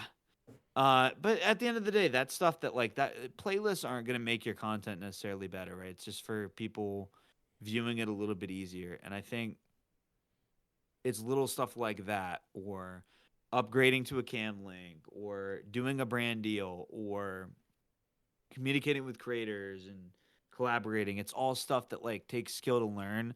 For me, luckily, it's skills that kind of were easy to understand based on my work experience. Even though I'm still relatively young in terms of like full-time streamers, it's like it was something that I was able to sort of like learn based off my past experience. But it's hard, man. Being a creator, you have to wear many hats. 100%. The networking aspect of content creation and being a streamer is extremely important, and it's very underwhelmed, and people don't talk about it enough. Once you get out of the whole mindset of, oh my god, I'm on a stream with this person, like, oh my god, I'm on a stream talking with C-Preds. No, I mean, like, once you treat them as like a human being, because we're all human beings in different ways, shapes, and forms. Like when I went to Atlanta, I went to DreamHack in Atlanta last weekend, and I will say this: there are two creators in DreamHack that I was like, oh my god, I can't believe I'm talking to these two creators right now. And I don't show things externally very well. Yeah. So I will literally sit there with a straight face, and they're like, dude, are you trying to take a shit? Like, what the hell's going on? But no, it was BB and it was Little Bears that I was like literally kind of shitting bricks wanting to talk to, or like trying to talk to them. And the reason is not because of the amount of following that they have, but it's because of the positive persona that they put off. And I don't want to hinder their persona. It's an empath in me. I don't want to be talking to someone and say something that would hinder their positive mentality in any way, shape, or form. So that's kind of where that nervousness came from. But once I got past that, they're so great. Great people. Amazing people. DreamHack was a blast. And networking, going to those conventions to revitalize your desire to stream is an extremely important thing too. Yeah, 100%. I mean, I think the thing for me is like when I started out and I started meeting people that had a huge following before I did, I didn't try to push boundaries too much. And I think that's the thing is like, you don't want to be that guy who's like, want to run some games every single day. Like, I'll give you an example of like the first creators that I really started running with that were like actually creators. Like Cuppa Joe was pretty much like one of the first that I started running with who was like a legitimate content creator. You know, like he was actually creating content and doing all that. It was him and my other buddy Grumpy Hog. We would run trios, and then T Captain X would join us. And literally how I met Cuppa Joe was I think I rated him on Twitch. We had about the same viewership at the time. But he had a way more successful YouTube than I did. I didn't even know that, right? Like I wasn't doing it because of that. His like bio on Twitch said like teacher, right? So it's funny how we met because I literally thought he was an actual teacher. So I hit him up because I was like, "Oh, yo, he's a teacher that's gaming too. We got about the same viewership. Like, let's just see if it's a good connection type of thing." Right? And then the first game we get in, he's like, "Oh no, man, I'm not like an actual teacher. I'm like a Warzone teacher." And I was like, "Oh, okay, well, whatever." Like, that was my idea for like reaching out, but like, whatever, like, we'll run it. And so I think just reach out to somebody who you like recognize as kind of like grinding. And honestly, Joe was wildly more successful than me as a content creator at that time. Like, and a streamer too. Like, you know, I think I had like, he would easily average 20 viewers on Twitch, and like I would peak at 20. You know what I mean? Like I would average like 5 or 6. And honestly, there's some people that like came over to watch me that were watching Joe.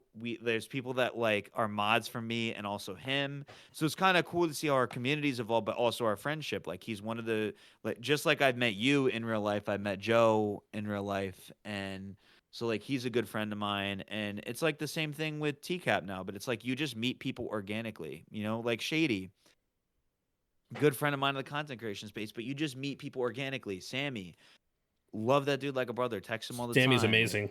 Yeah. Rabizi, I don't message Sammy enough, but Sammy's great people. Yeah, and it's like guys like that. You just hang out with people that are like that you enjoy hanging around. And I think that's the key is like a lot of the people that I originally was like coming up with, so to speak, they dropped off of content creation, and that's okay. It wasn't for them. They had a kid or whatever it is, right? It's not excuses as to why they didn't make it or like what they're doing, but it's like this is hard. And so it's a lot more helpful. Yeah, that's the word. It's a lot more helpful to have really hungry friends along with you because they keep you grounded. Like Sammy, sometimes he'll be like, "Bro, that is a trash hook," and I'll be like, "You're right," and I'll scrap it. Wash your hands. The only Ocho. Those are two to the other homies. MPX player. Like I could list all of them out, but it's like I do keep my circle relatively tight. Like I'm in two creator discords where there's a group of creators in there and there's only a few of us in there and it's like very tight knit. And Jay Broski, who I'm probably going to be gaming with, he's in one of those discords, and it's like that's how we met. Is we knew of each other, but we met through that Discord that Josh Barracks invited me to, and it's like you want to have those friends that are like tight knit. And I met another guy like L Clapton in there, who's a DMZ creator, and it's like I love just meeting other creators, man, because I just love making friends.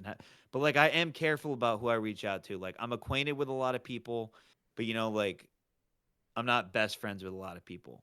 Like, and Exactly. that's a tough thing.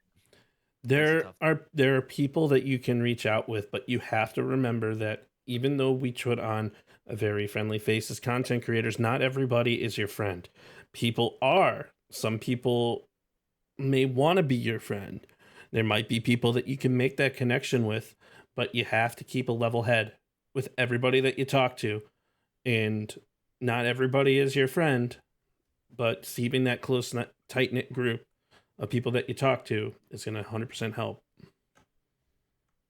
Yeah, exactly. And to Orange's point in the chat about like got to put yourself around millionaires to be a millionaire, like that saying is is valid because it's kind of like who you surround yourself with is who you end up being.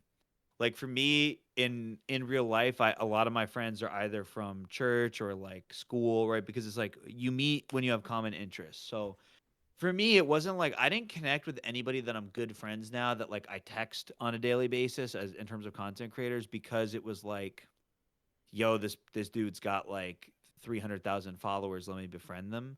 Like it's cool when you become friends with somebody, but like now for me, I don't really think about it actually because to me it's like I kind of like am there now, if that makes sense. So it's like when I first started meeting people who had followings, like I was like, whoa, like it was a little trippy and surreal. But now it's not because it's just like once you actually know somebody and you're friends, it's like it's different. Like I don't worry about now me like playing bad with somebody. Like I used to like this is how I used to think. It's kind of cringe or like whatever you want to call it, like, but like this is how I really felt is if I collaborated with somebody and I played poorly, I fully expected them to like never run games again. I'll give you a funny example. Rabizi, he's one of my good friends in the space, man. The first time that we ran, I played like crap. It was terrible. I had around 20K subs at the time, so this was a long time ago. And I remember him like imploring me to stay on, even though it was like 11:30 p.m. and I was playing like crap on Fortune's Keep. But the reason that we played again is because it was just like it's more about the vibes and like somebody just said in chat, it's more about the vibes and how you connect. Like I've had like fans of mine, and I don't like using the word fan, but like whatever. They considered themselves a fan of me. They said it, not me. And they were like, "Yo, how many subscribers do I need for us to run games or collaborate?" And I was like, "None. Zero." Like it's not about that for me. And generally, if people reach out like that, I'm probably not going to be inclined to run games with them or like make them a mod of my stream. Like I have a lot of mods for my stream or people that like they might be mods one day that are in here watching the podcast. And the reason that I like enjoy their viewership and community is because I could tell when people are genuine. So it's like I think just be genuine. And that's like Genuine is easier so said than important. done or yeah, and maybe it's hard to understand how to be genuine, but like for me, it's like it's not because that's just kind of how I go about. Like I'm very extroverted and have a lot of interpersonal relationships, but I know for some people it might not be easy, or you feel like you should be able to connect with people. But I promise you, if your content's good and gets out there, people will recognize you. Like now, if I go in like a Warzone streamer stream, they'll somewhat recognize me, which is just weird. So I try not to do it too much, honestly, because I don't want to like make it weird for people. But it's also cool, you know. Like sometimes I'll do it just to cheer people up. Like I am subscribed to a guy who's with U.S. Army Esports, and I remember commentating a tournament for them, which was a lot of fun. And he was streaming and he had like 1, 2, 3 viewers. I went in there and just typed while I was leveling up a gun for a video at like 5 a.m. this morning because like I said, I didn't go to sleep. Questionable decision, but anyway, that's what I was doing. And I just chatted to him just because I knew he would appreciate it a lot. And not because he had 1 or 2 viewers. I knew he would appreciate it because we follow each other on Twitter type of thing. We don't really ever talk. And like I knew that like I could tell that he really enjoyed me commentating the tournament, and he like loved the fact that I typed in his chat. But I do stuff like that because I realize it's a way I can sort of like make connections and give back, and like it's enjoyable for me to do because I know if I was in that position, I would like freak out, you know what I mean? Like I would be so happy if that happened, and so that's why I love doing it. And that's like yeah, I love doing that stuff for sure. And even and sorry to cut you off. Even No, like you're good. what's crazy to me is like when I was on the train to my parents' house, I went into like Joe Wo's chat, and I go in his chat a lot, and like Lucky Chamoos, and I love chatting it up with them. I've never whenever I seen a can. Joe Will stream. Well, you should, but he was he and Lucky were like some of the first streamers that I ever watched. So to me, now to go into their chat and get recognized by other people watching is crazy to me.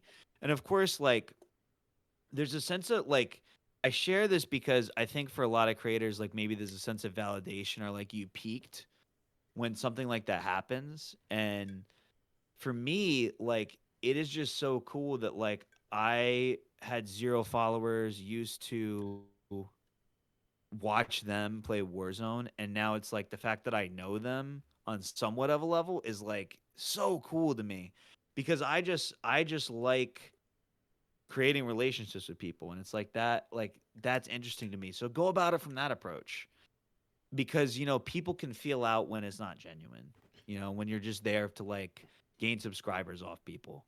The peak mentality though has to stop as a creator, and it's very important to keep in mind. Yeah. You're never peaking. The peak, you're creating your peak. It's the never-ending story philosophy that you have to keep in mind. But going back to the like playing with other creators, I want to talk about playing with another creator too early. Specifically, when I set up the stream with you, Sammy, Shady, or you, Sammy, and Shady. So you probably remember that stream, right? So Warzone 2, things were fine. I think I do, yeah. That was the... I wanted to set something up because I wanted to do something that was really fun. Number one, you guys are 1,500 times better than I was. So me playing in my typical like 0.85 KD lobbies, going into your guys like combined KD lobbies, and I'm like, what? Then the mic kept disconnecting and my controller kept disconnecting to the point where I made a video where my controller kept disconnecting and my mic kept disconnecting. And that's a sign of me trying to play and reach out and play with somebody too early and trying to get in touch with a content creator before I was ready to. I recognize that now. You learn from your mistakes, but you want to make sure that you establish yourself. And I don't mean establish yourself as in get yourself a following. Establish your confidence level, as in your personal confidence level, before you reach out to another creator. Like, there's a reason why I specifically chose now to reach out to you, because now you've seen it from then until now. My confidence is completely changed. Yeah.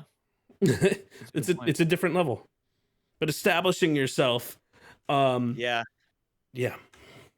I mean, that's while that is a good reflection, I think you might be being too harsh on yourself, to be honest, Oh, because I'm I always think hard on myself. well, me too, but I think in a situation like that, right? I didn't think anything of it. I just thought it was funny that like you were muted the whole night.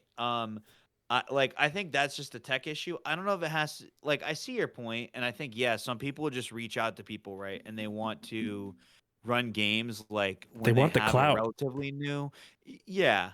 Well, we'll call it what it is. I mean, but I think a lot of people they reach out, right, and they want to play games almost too early into the relationship with people, and they think that that is the relationship. And it's funny because I like there was a point when I was still pretty new to streaming that I had people asking me how I was able to run games with certain people, and I'm like, what do you mean by that? And they're like, well, why are you running games with XYZ creator? They have like 400,000 subscribers. And in my head I'm like, what are you talking about, bro? Because I actually didn't think anything of what you did, right? Like I didn't think anything of it because to me, I was just gaming with the boys, right? So I didn't really think that was weird or that you weren't established. Like I don't really think about that. I just been Now, like, established from a technical level to the point where I wasn't gonna hinder your guys' technical performance from a streaming perspective. yeah, okay, that makes sense. I mean, maybe from a skill level and technical standpoint, it makes sense, but like I think if you want to run games with somebody, just shoot your shot and see what happens Truth. and realize that like a lot of times people are busy. Like there's been times, right, where like we've been wanting to run games and we haven't because my content schedule is so packed or I've already made plans and this and that. And it doesn't mean that it will never happen, right? And I think that's what people need to understand is like there's so many people that you could run games with. A lot of times when I'm streaming, I just run solo or but I think like part of the reason that I run games with like Joe or Sammy, for example, or Shady is because it's like you realize that you can bounce well off of each other. And I think that's important is find somebody who like you can really mesh well. Like Sammy and I, when we banter with each other, I think the chat really enjoys it. Maybe people that are in here can kind of like contribute to that. But like when Sammy and I are legitimately just like playing and bantering, like when we are like texting, we're not necessarily like that. We're a lot more caring. But like sometimes we're just ragging on each other and like I'm not taking it personal. I just think it's funny. And so like Your I think streaming that's important. personas bounce off of each other. Yeah, and I think it's important. I think it's important because we both enjoy that. And so like the other day when Rabizi, Sammy and I were playing, we were just having a good time and like yelling at each other. Somebody just commented in the chat. You add Robe to the mix. That's a crazy fun ride. And like, here's an example: is TCap, Joe, and I were in Vondel quads the other day, and we ran into Rabizi's team, and it's like stuff like that. And then he goes on Twitter and makes a joke about it, how we were like stacking, and people even start taking it seriously, and we're like, we're just all having fun out here, bro. Like, it's not that serious. Like, and that's the type of people I like running games with, and it's like there might be somebody in the future, whether a big or small streamer that like I really connect with and run games. Like an example of that is like, for example, my buddy Ocho. Like he's a quote unquote smaller streamer, but like I just like the chemistry that we have. So it's like we run games. I don't care that he like is quote unquote smaller. Like I don't care. You know what I mean? Like he's my friend. So it's For like me, that. it's That's kind of how I fear. view it. For me, it's fear. Yeah. Fear Yeah, and it's my hard, man. It's hard. mentality. Like when Fear and I play Call of Duty, it is one of the single funniest things. And Yeah. it's not even because of our gameplay. Like we'll sit there, we'll stare at each other, and we'll just start like dissing each other, and then like we'll get into like Yeah. a gunfight and have the perfect chemistry. Like I'll snipe someone off the hill, and then he'll flank and perfectly like get like a kill a Yeah. four-man team between the two of us. It's the type of Yeah. chemistry that you have, and that's what makes the content. Chemistry is And so I've run with key. Fear too, and I agree. And I think, and he's not even a content creator, right? So that's an Right. example where it's like, and I used to run with people who weren't streamers when I first started streaming, and I think it's literally all about just like how it matches up. Like, I think the thing for like, for example, with Ocho and I, like he has 3K subs, but I feel like he has the mentality of 100K, Mm-hmm. and I think that's what matters more to me. And yeah, and like that's pretty much what it comes down to. So It goes back to my whole point of having the correct mentality and having that yeah, confidence level. Peak your confidence level, but don't let it get to a cockiness point, or do. if that's your personality, because feed off your Maybe, yeah. personality, you know, let it run. Yeah, I mean, I would say I would hope that cockiness isn't your personality. Definitely a sense of confidence, but yeah, no, I see your point still. Of course, it's like, and that's kind of like where I want to go. But Prince, I want to go ahead and kind of wrap things up here because I don't want to hold you up from playing with Broski. But we also have a really awesome opportunity for those of you guys who are in chat here, guys. I have F3 energy and I have 3 cases to give away, so we'll talk about that in just a second. But I do want to give Preds like shout out to C Preds here, man. I really appreciate him taking the time and coming on a PSP podcast. I would beg to say this is amazing. This was a lot of fun. And definitely, man, we'll have to run some games soon. Absolutely, bro. Appreciate you having me on, man. Of course. I'm going to go ahead and we're going to get set up here and I'm going to try to raffle these things off. But man, appreciate you. Love your face, man. We'll definitely chat soon. Sounds good, brother. Be well. Appreciate you.